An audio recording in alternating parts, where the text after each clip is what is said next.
Hello दोस्तों, मेरा नाम है विभव और आज की इस वीडियो में मैं आपको एक्सप्लेन करने वाला हूं हमारे क्लास 12th के फिजिकल एजुकेशन बुक के unit number 9 psychology and sports को। तो दोस्तों ये जो वीडियो है ये according to the new syllabus है 2024 टू 25। तो इस वीडियो को दोस्तों एंड तक देखिएगा। तो विदाउट वेस्टिंग एनी टाइम हम स्टार्ट करते हैं चैप्टर को। तो इसमें सबसे पहले दोस्तों हम देख लेते हैं इस यूनिट के कंटेंट को, मतलब दोस्तों हमें इस चैप्टर में कौन कौन से टॉपिक्स को कवर करना है। तो इसमें सबसे पहला टॉपिक है दोस्तों हमारा personality, its definition and types, जिसमें हम देखेंगे Jung's classification and big five theory. Second topic है दोस्तों हमारा motivation, its type and techniques. Third topic है दोस्तों हमारा exercise adherence, reasons, benefit and strategies for enhancing it. Fourth topic है दोस्तों हमारा meaning, concept and types of aggressions in sports. और लास्ट टॉपिक है दोस्तों हमारा साइकोलॉजिकल एट्रीब्यूट्स इन स्पोर्ट्स, जिसमें हम देखेंगे self esteem, mental imagery, self talk और गोल सेटिंग को। तो चलिए स्टार्ट करते हैं सबसे पहले टॉपिक से, जो कि है दोस्तों हमारा personality, its definition and types, जिसके अंदर हम देखेंगे Jung's classification and big five theory को। तो सबसे पहले दोस्तों हम जान लेते हैं कि पर्सनैलिटी का मीनिंग क्या होता है, उसका मतलब क्या होता है। तो दोस्तों जो पर्सनैलिटी है वो ड्राइव होता है लैटिन वर्ड पर्सोना से, जिसका मतलब होता है मास्क। तो दोस्तों हम कह सकते हैं कि जो पर्सनैलिटी है वो मास्क होता है किसी भी इंडिविजुअल का, जिसके द्वारा वो सोसाइटी से डील करता है। और दोस्तों जो पर्सनैलिटी है वो एक डायनेमिक कंसेप्ट है, मतलब ये एज के साथ साथ चेंज होती रहती है। और पर्सनैलिटीज का स्पोर्ट्स में भी बहुत ही ज्यादा इम्पैक्ट होता है। अब हम दोस्तों देख लेते हैं कि पर्सनैलिटी का डेफिनेशन क्या है। तो दोस्तों पर्सनैलिटी का डेफिनेशन है, personality is the combination of characteristics और qualities that form an individual's distinctive character. तो दोस्तों पर्सनैलिटी कॉम्बिनेशन होती है किसी भी पर्सन की कैरेक्टरिस्टिक्स की और उसकी क्वालिटीज की, जो कि उस पर्सन को एक इंडिविजुअल और डिस्टिंक्टिव आइडेंटिटी प्रोवाइड करती है। अब हम देख लेते हैं जंग्स क्लासिफिकेशन। तो दोस्तों जो सीजी जंग है उन्होंने क्लासिफाई किया है पर्सनैलिटी को 3 कैटेगरी में। सबसे पहले इंट्रोवर्ट्स, एक्सट्रोवर्ट्स और एम्बीवर्ट्स में। तो इंट्रोवर्ट्स वो लोग होते हैं जो थोड़े साई होते हैं और वो अपने आप में खोए हुए रहते हैं। जैसे आपने बहुत सी बार अपनी क्लास में भी देखा होगा कि कुछ बच्चे पीछे वाली बेंच पर बैठते हैं और वो अपने आप में ही खोए हुए रहते हैं, वो लोग किसी से भी बात भी नहीं करते हैं।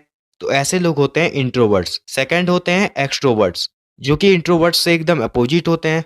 वो सभी लोगों से एकदम घुल मिलकर बात करते हैं और उनका सोशल इंटरेक्शन भी बहुत ज़्यादा अच्छा होता है। और अगले होते हैं एम्बीवर्ट्स।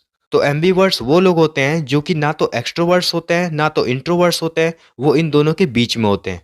तो अब हम देख लेते हैं बिग फाइव पर्सनैलिटी थ्योरी। तो ये क्या है? तो बिग फाइव पर्सनैलिटी थ्योरी बोलती है कि हमारे पास जनरली 5 टाइप के बिहेवियर्स होते हैं जो कि पर्सनैलिटी को डिफाइन करते हैं। तो फर्स्ट आता है इसके अंदर ओपननेस। ये एक ऐसी क्वालिटी है पर्सन की जहाँ पे वो लोग नई नई चीजों के बारे में जानने के लिए एक्साइटेड रहते हैं। तो उनको नई चीजें जाननी है, नए कंसेप्ट जानने हैं और नई नई चीजों को सीखने में बड़ा इंजॉय करते हैं। ऐसे लोग होते हैं ओपननेस की कैटेगरी में। नेक्स्ट आता है कॉन्शियसनेस। यहाँ पे जो लोग आते हैं उनके अंदर बहुत ही ज़्यादा रिलायबल प्रॉम्प्ट वाली चीज़ें होती हैं, बहुत ज़्यादा ऑर्गेनाइज रहते हैं, अपनी चीज़ों को सिस्टमैटिक तरीके से रखते हैं। कोई भी चीज़ें यहाँ वहाँ बिगड़ी हुई उन्हें पसंद नहीं होती, बहुत ही ज़्यादा संभल संभल कर रहते हैं। वो लोग आते हैं इस कैटेगरी में। थर्ड है हमारे पास एक्सट्रोवर्जन। अगेन वही एक्सट्रोवर्ट्स वाली चीज़ें, जो कि बहुत ज़्यादा एनर्जी से भरे रहेंगे, दूसरे लोगों के साथ मिलजुल कर रहेंगे, बहुत ही ज़्यादा एनर्जेटिक रहेंगे, टॉकेटिव रहेंगे, बहुत ज़्यादा असर्टिव रहेंगे, बात करने में बहुत ज़्यादा अच्छे से रहेंगे, ग्रुप बहुत जल्दी बन जाते हैं उन लोगों के, फ्रेंडली नेचर होता है उनका। ऐसे लोग आते हैं एक्सट्रोवर्जन की कैटेगरी में। नेक्स्ट आता है एग्रीएबलनेस। यहाँ पर वो लोग आते हैं जो कि बहुत ज़्यादा फ्रेंडली होते हैं, कोऑपरेटिव होते हैं, काइंड हार्टेड होते हैं, जेंटल होते हैं, दूसरों की हेल्प करते हैं, मदद करते हैं, जल्दी से किसी को भी ना नहीं बोल सकते, बहुत ज़्यादा सिंपैथी रहती है जिनको लोगों के साथ।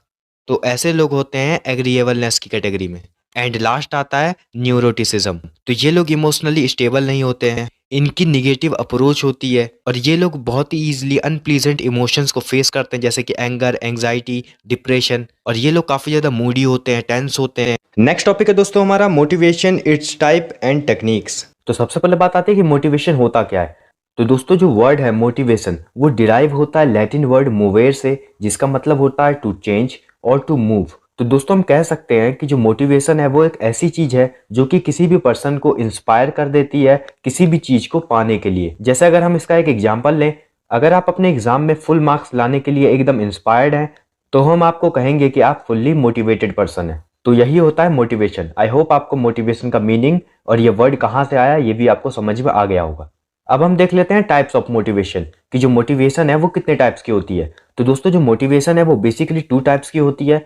फर्स्ट है इंट्रिंसिक मोटिवेशन। तो जब हमारी बॉडी को हमारे अंदर से कुछ भी चीज करने के लिए इंस्पिरेशन मिलती है तब हम उसको इंट्रिंसिक मोटिवेशन कहते हैं। इंट्रिंसिक मोटिवेशन का दूसरा नाम होता है इंटरनल मोटिवेशन और नेचुरल मोटिवेशन। और सेकंड है एक्सट्रिंसिक मोटिवेशन। मतलब अगर हम किसी भी एक्सटर्नल फोर्स से मोटिवेट होते हैं तो हम उसको एक्सट्रिंसिक मोटिवेशन कहते हैं। तो एक्सट्रिंसिक मोटिवेशन में हम किन किन चीजों से मोटिवेट हो सकते हैं? तो हम मोटिवेट हो सकते हैं प्राइजेस से, ट्रॉफीज से, रिवॉर्ड से। हमारे पेरेंट्स ने मोटिवेट किया है हमें किसी चीज को पाने के लिए, कोचेस ने, टीचर ने। तो ये सारे फैक्टर्स हैं एक्सट्रिंसिक मोटिवेशन के लिए। और एक्सट्रिंसिक मोटिवेशन का दूसरा नाम होता है एक्सटर्नल मोटिवेशन। अब हम देख लेते हैं टेक्निक्स ऑफ मोटिवेशन। मतलब जो मोटिवेशन है वो हमारे अंदर कैसे आ सकता है। तो सबसे पहला पॉइंट है गोल सेटिंग। तो दोस्तों अगर कोई भी प्लेयर है तो उसको बिल्कुल क्लियर होना चाहिए कि उसका गोल क्या है। मतलब वो जो भी एक्टिविटी परफॉर्म कर रहा है तो उसमें उसका गोल क्या है। जैसे कि दोस्तों मान लीजिए कि कोई एक क्रिकेट प्लेयर है, वो एक बैट्समैन है और कल उसका मैच है, तो उसका गोल यही होगा कि मुझे अपनी टीम को इस मैच को जिताना है और मुझे कल सेंचुरी भी मारनी है। तो ये सारे गोल्स एक बैट्समैन के, एक क्रिकेट प्लेयर के हो सकते हैं। तो इस टाइप के गोल्स अगर दोस्तों उस प्लेयर ने बनाए हैं तो ये जो गोल्स है दोस्तों उसके, तो वो उसे रेगुलरली मोटिवेट करती रहेगी इस चीज को पाने के लिए। सेकंड पॉइंट है स्पेक्टेटर्स। तो दोस्तों जो स्पेक्टेटर्स होते हैं, मतलब जो दर्शक होते हैं, वो भी दोस्तों किसी भी प्लेयर को मोटिवेट करने के लिए काफी ज्यादा एक इंपॉर्टेंट रोल प्ले करते हैं। अगर दोस्तों क्राउड है या फिर जो स्पेक्टेटर्स है, अगर वो दोस्तों प्लेयर्स को एक पॉजिटिव वाइब्स देते रहेंगे, उनको रेगुलरली सपोर्ट करेंगे, तो इससे भी दोस्तों टीम को या फिर प्लेयर्स को जो है रेगुलरली मोटिवेशन मिलता रहता है। थर्ड पॉइंट है हेल्दी स्पोर्ट्स एनवायरनमेंट। मतलब अगर आपको अच्छा स्पोर्ट्स एनवायरनमेंट मिल रहा है जहां पर आपके लिए बहुत अच्छा कंपटीशन है, तो वहां पर भी आपको एक मोटिवेशन मिलेगा कुछ करने के लिए। और फोर्थ पॉइंट हो सकता है कैश प्राइजेस या फिर सर्टिफिकेट्स या फिर ट्रॉफीज, जिससे आपको मोटिवेशन मिल सकता है कुछ भी चीज करने के लिए या फिर किसी भी स्पोर्ट्स या गेम में अच्छे से परफॉर्म करने के लिए। और लास्ट पॉइंट है पॉजिटिव एटीट्यूड। तो जो भी प्लेयर है दोस्तों, तो उसको दोस्तों अपने अंदर बिल्कुल पॉजिटिव रहना पड़ेगा। निगेटिव थॉट्स को दोस्तों उसे अपने अंदर आने नहीं देना है। अगर वो दोस्तों पॉजिटिव अप्रोच रखेगा अपने अंदर, तब दोस्तों जो उसका गोल है वो भी अचीव हो जाएगा और उसको रेगुलरली मोटिवेशन भी मिलती रहेगी। नेक्स्ट टॉपिक है दोस्तों हमारा exercise adherence, reasons, benefits and strategies for enhancing it. तो सबसे पहले समझ लेते हैं कि एक्सरसाइज एडहेरेंस होता क्या है। तो दोस्तों एक्सरसाइज एडहेरेंस एक एबिलिटी होती है किसी भी पर्सन की, अगर उसने कोई एक्सरसाइज प्रोग्राम स्टार्ट किया है करना तो वो उसको मेंटेन करे, उसको करता रहे एक्सटेंडेड टाइम तक। मीन्स जब तक उसका गोल अचीव नहीं हो जाता तब तक वो उसको करता रहे, यही एक्सरसाइज एडहेरेंस होता है। फॉर एग्जांपल मान लीजिए कि अगर कोई एक स्किनी पर्सन है, मतलब एक दुबला पतला पर्सन है, और वो चाहता है कि वो मस्कुलर बने, तो उसके लिए उसे जिम ज्वाइन करना पड़ेगा, वहाँ पर एक्सरसाइजेस प्रोग्राम्स को करना पड़ेगा। तो वही अगर वो उस एक्सरसाइज प्रोग्राम को रेगुलरली परफॉर्म करता है लंबे समय तक और उसको मेंटेन करके रखता है और फिर वो अपने गोल को भी अचीव कर लेता है, उसका गोल था मस्कुलर बनना, तो यही हमारा एक्सरसाइज एडहेरेंस होता है। नेक्स्ट अब हम देख लेते हैं रीजंस टू एक्सरसाइज। मतलब दोस्तों एक्सरसाइज करने के क्या कारण हो सकते हैं। सबसे पहला, इससे हेल्दी वेट हमारी मेंटेन होती है।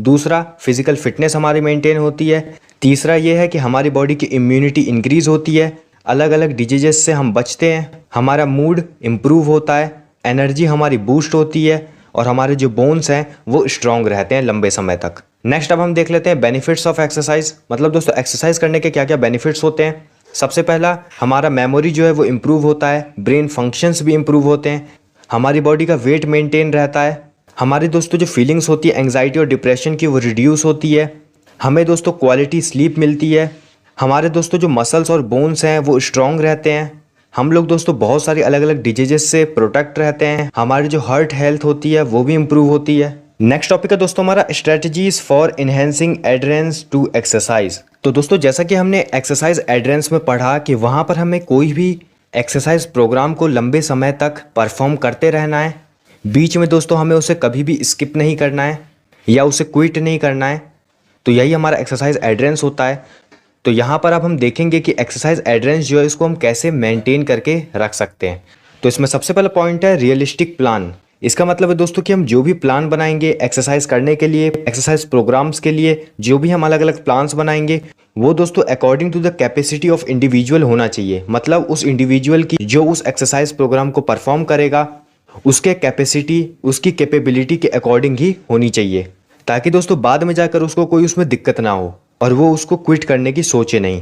सेकंड पॉइंट है make exercise interesting and enjoyable. मतलब दोस्तों जो हमारा एक्सरसाइज प्लान होना चाहिए वो दोस्तों इंटरेस्टिंग होना चाहिए, थोड़ा सा चैलेंजिंग होना चाहिए, थोड़ा सा इंजॉयबल होना चाहिए। ताकि दोस्तों वो जो पर्सन है वो उस एक्सरसाइज प्रोग्राम को एंजॉय करे, उसे दोस्तों मजा आए उस एक्सरसाइज प्रोग्राम को करने में, तभी दोस्तों वो उसको लंबे समय तक परफॉर्म कर पाएगा। इसमें लास्ट पॉइंट है दोस्तों हमारा एक्सरसाइज विद अदर्स। इसका मतलब है दोस्तों कि हमें जो एक्सरसाइज करना चाहिए वो किसी एक पार्टनर के साथ करना चाहिए। अब वो पार्टनर हमारा दोस्तों कोई हमारा फ्रेंड भी हो सकता है जो कि दोस्तों हमारे साथ ही जाकर एक्सरसाइज प्रोग्राम को करे। तो इससे क्या होगा दोस्तों, तो इससे दोस्तों अगर मान लीजिए किसी समय पर हमारा मन करेगा नहीं जाने का, उस प्रोग्राम को नहीं करने का, तो हम दोस्तों अपने दोस्त को देखेंगे कि वो कर रहा है, तो दोस्तों हम अपने दोस्त को देखकर मोटिवेट होंगे और हम भी उस काम को करने लगेंगे, एक्सरसाइज प्रोग्राम को अच्छे से करने लगेंगे। नेक्स्ट टॉपिक है दोस्तों हमारा meaning, concept and types of aggressions in sports. तो सबसे पहले बात आती है कि एग्रेशन क्या होता है। तो दोस्तों एग्रेशन का हिंदी में मतलब होता है आक्रामक। तो aggression defined as any behaviour directed towards intentionally harming और injuring other person either physically और साइकोलॉजिकली। अगर आपका मन है या इंटेंशनली या अनइंटेंशनली आप किसी को हर्ट करते हैं फिजिकली या साइकोलॉजिकली, साइकोलॉजिकली मतलब मेंटली, तो उसे हम क्या बोलते हैं, एग्रेशन बोलते हैं। अब हम देख लेते हैं types of aggression in sports. तो फर्स्ट एग्रेशन है हॉस्टाइल एग्रेशन। तो हॉस्टाइल एग्रेशन तो वो एग्रेशन है जिसमें कोई पर्सन अपने अपोजिट पर्सन को फिजिकल डैमेज पहुंचाने की कोशिश करता है। इसका एग्जांपल है जैसे कि क्रिकेट में जो बॉलर होते हैं वो बैट्समैन को एक बाउंसर मारकर उनको फिजिकली डैमेज पहुंचाने की कोशिश करते हैं। सेकेंड है इंस्ट्रूमेंटल एग्रेशन। तो ये भी एक निगेटिव तरह की एग्रेशन है जिसमें किसी भी पर्सन का इंटेंट ये होता है कि वो सामने वाले पर्सन को अपने बिहेवियर से हर्ट कर सके ताकि वो उससे कुछ पैसे कमा सके या फिर विक्ट्री अचीव कर सके। और लास्ट है असर्टिव बिहेवियर। ये एक पॉजिटिव टाइप का एग्रेशन है जिसमें किसी भी पर्सन का इंटेंट ये होता है कि वो सामने वाले पर अपनी डोमिनेंस को प्रूव कर सके, ना कि वो उसे हर्ट करे। और इसका एक लाइव एग्जांपल है विराट कोहली, जो कि फील्ड पर बहुत ही ज्यादा एग्रेसिव रहते हैं, लेकिन उनका सिर्फ एक ही इंटेंट होता है कि वो सामने वाले पर अपनी डोमिनेंस को प्रूव कर सके, ना कि किसी को हर्ट करे। लास्ट टॉपिक है दोस्तों हमारा साइकोलॉजिकल एट्रीब्यूट्स इन स्पोर्ट्स, जिसके अंदर हम देखेंगे self esteem, mental imagery, self talk and goal setting को। तो सबसे पहले दोस्तों हम समझ लेते हैं कि एट्रीब्यूट्स होता क्या है। तो दोस्तों एट्रीब्यूट्स का मतलब होता है कि किसी भी पर्सन की क्या कैरेक्टरिस्टिक्स है, उसके क्या क्वालिटीज है, तो उसी को दोस्तों हम एट्रीब्यूट्स कहते हैं। अब दोस्तों यहाँ पर बात आती है कि साइकोलॉजिकल एट्रीब्यूट्स क्या होता है। तो दोस्तों जो साइकोलॉजिकल एट्रीब्यूट्स होती है वो हमारे माइंड से रिलेटेड होती है। अब हम देख लेते हैं साइकोलॉजिकल एट्रीब्यूट्स थ्रू स्पोर्ट्स। तो दोस्तों अगर कोई भी पर्सन गेम्स या फिर स्पोर्ट्स में पार्टिसिपेट करता है तो दोस्तों इसके कारण उसका बिहेवियर भी इम्प्रूव होता है और उसका दोस्तों जो साइकोलॉजिकल फैक्टर्स हैं वो भी काफ़ी ज़्यादा इम्प्रूव होता है। और दोस्तों गेम्स और स्पोर्ट्स में पार्टिसिपेट करने के कारण वो दोस्तों काफ़ी सारे साइकोलॉजिकल एट्रीब्यूट्स को भी सीखता है, जैसे कि self esteem, mental imagery, self talk और गोल सेटिंग। तो चलिए हम एक एक करके इन चारों को समझते हैं। सबसे पहला है दोस्तों हमारा सेल्फ स्टीम। तो दोस्तों सेल्फ स्टीम का मतलब होता है कि कोई पर्सन अपने आप की कितनी वैल्यू करता है, अपनी वर्थ को कितना समझता है। सेल्फ स्टीम को दोस्तों हम ऐसे भी समझ सकते हैं कि कोई भी पर्सन अपने आप को कितना अप्रिशिएट करता है, अपने आप को कितना ज़्यादा पसंद करता है किसी भी सर्कमस्टांसेस में, तो उसी को दोस्तों हम सेल्फ स्टीम कहते हैं। तो दोस्तों अगर कोई भी पर्सन अपनी वर्थ को पहचानता है, अपनी वैल्यू को पहचानता है, तो दोस्तों वो अपने ऊपर डाउट करना छोड़ देगा। और दोस्तों अगर कोई भी पर्सन अपने आप को इम्पॉर्टेंट नहीं समझेगा, अपने आप की वैल्यू नहीं करेगा, तो दोस्तों कोई भी दूसरा पर्सन उसकी वैल्यू नहीं करेगा और उसको इम्पॉर्टेंट नहीं मानेगा। ये दोस्तों एक फैक्ट है। सेल्फ स्टीम के अंदर आता है अपनी अपीयरेंस को जज करना, अपने बिलीफ, इमोशंस, बिहेवियर को देखना। यही सारी चीज़ें दोस्तों सेल्फ स्टीम के अंदर आती हैं। फॉर एग्जाम्पल दोस्तों आप सभी ने WWE तो देखा ही होगा, वर्ल्ड रेसलिंग एंटरटेनमेंट, और उसमें दोस्तों आपने दो फेमस फाइटर्स का नाम भी सुना होगा, एक है अंडरटेकर, दूसरे हैं जॉन सीना। और मान लीजिए दोस्तों इन दोनों फाइटर्स का मैच होता है और मान लीजिए उसी समय दोस्तों जो जॉन सीना है वो अगर ये सोचेंगे कि जो मेरे सामने वाला फाइटर है अंडरटेकर वो मेरे से काफ़ी ज़्यादा लेजेंड है और वो मेरे से अच्छा लड़ते हैं और वो थोड़े खतरनाक भी हैं, तो वो दोस्तों खुद की वैल्यू को वहाँ पर भूल जाएगा। तो वो दोस्तों अपने आप के ऊपर डाउट करने लग जाएगा। लेकिन वही अगर उसके अंदर दोस्तों सेल्फ स्टीम होगा तो दोस्तों वो अपनी वैल्यू को पहचानेगा और वो उनके साथ कम्पीट करेगा, इर्रेस्पेक्टिव कि अगर वो हार भी जाते हैं। तो अगर जॉन सीना हार भी जाते हैं तो उनको दोस्तों खुद की वैल्यू पता चल जाएगी कि मैंने कम से कम कम्पीट तो किया, भले ही मैं हार गया। तो यहाँ से दोस्तों आप सेल्फ स्टीम को समझ सकते हैं अच्छे से। और दोस्तों अगर कोई भी पर्सन गेम्स और स्पोर्ट्स में पार्टिसिपेट करता है वहीं पर दोस्तों उसकी सेल्फ स्टीम डेवलप होती है। सेकेंड है दोस्तों हमारा मेंटल इमेजरी।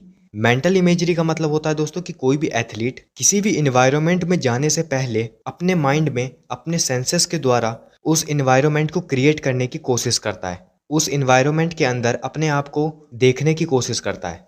जैसे मान लीजिए दोस्तों कि कोई बच्चा है जो कि पहली बार क्रिकेट खेलने जा रहा है, उसने दोस्तों कुछ हफ्ते प्रैक्टिस भी कर ली है और वो एक बैट्समैन है और मान लीजिए दोस्तों कि उसका नेक्स्ट वीक में मैच है, तो वो क्या करेगा? तो उसको दोस्तों काफ़ी ज़्यादा एंग्जाइटी हो रही होगी और वो दोस्तों काफ़ी सारे नेगेटिव थॉट्स को भी फील कर रहा होगा और वो दोस्तों अपने ऊपर डाउट भी कर रहा होगा कि क्या मैं मैच में जाकर अच्छा परफॉर्म कर पाऊंगा, रन्स मार पाऊंगा कि नहीं मार पाऊंगा, ये सब वो सोचता रहेगा। लेकिन अगर दोस्तों वो मेंटल इमेजरी करता है, मतलब दोस्तों वो अपने माइंड में सोचता है, उस पूरी इन्वायरमेंट को क्रिएट करने की अपने माइंड में कोशिश करता है कि मैं ग्राउंड में जा रहा हूँ, सब लोग मेरे लिए ताली बजा रहे हैं, उसके बाद मैं बैटिंग कर रहा हूँ, बॉलर मेरे सामने आया है, मैंने आते ही पहली बॉल पे उसे चौका लगा दिया है, तो इसी को दोस्तों हम इमेजरी कहते हैं। तो इससे क्या होगा दोस्तों, इससे उसके माइंड में पॉजिटिव थिंकिंग डेवलप होगी अपने आप को लेकर और इससे दोस्तों उसे काफ़ी ज़्यादा सेटिस्फैक्शन भी मिलेगा और वो दोस्तों डिफ़िकल्ट चीज़ों को लेकर काफ़ी ज़्यादा कॉन्फिडेंट हो जाएगा और इससे दोस्तों उसको पॉजिटिव थिंकिंग भी डेवलप होगी और इससे दोस्तों उसे सेल्फ मोटिवेशन भी आएगा। और दोस्तों मेंटल इमेजरी के द्वारा एंग्जाइटी, निगेटिव थॉट्स, ये सारी चीज़ें चली जाती है।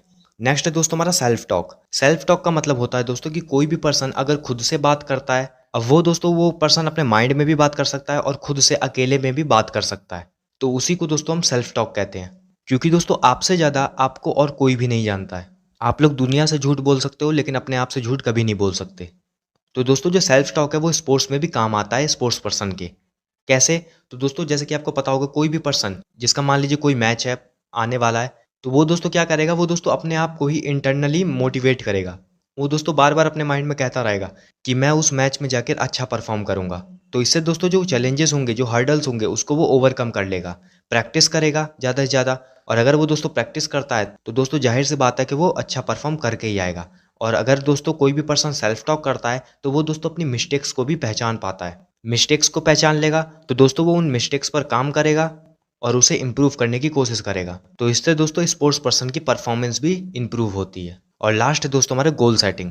अब दोस्तों गोल का मतलब क्या होता है? गोल का मतलब होता है दोस्तों कुछ भी चीज़ जिसको दोस्तों हम अचीव करना चाहते हैं, जिसको हम पाना चाहते हैं। तो दोस्तों गोल सेटिंग का यूज़ गेम्स और स्पोर्ट्स में भी होता है। कैसे? मैं आपको बताता हूँ। जैसे मान लीजिए दोस्तों कोई एक पर्सन है और वो दोस्तों एक क्रिकेटर है और क्रिकेट में भी दोस्तों वो एक बॉलर है और उसका मैच भी दोस्तों बहुत जल्दी कुछ दिनों में आने वाला है।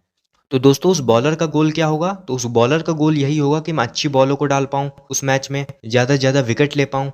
तो उसके लिए दोस्तों वो प्रैक्टिस करेगा और दोस्तों वो जितना ज़्यादा प्रैक्टिस करेगा, उतना ही ज़्यादा वो दोस्तों परफेक्ट होता जाएगा और उस मैच में जाकर दोस्तों वो अच्छा परफॉर्मेंस दे पाएगा और 2-3 विकेट तो कम से कम वो ले ही पाएगा और जो उसका गोल था उसको भी वो अचीव कर पाएगा।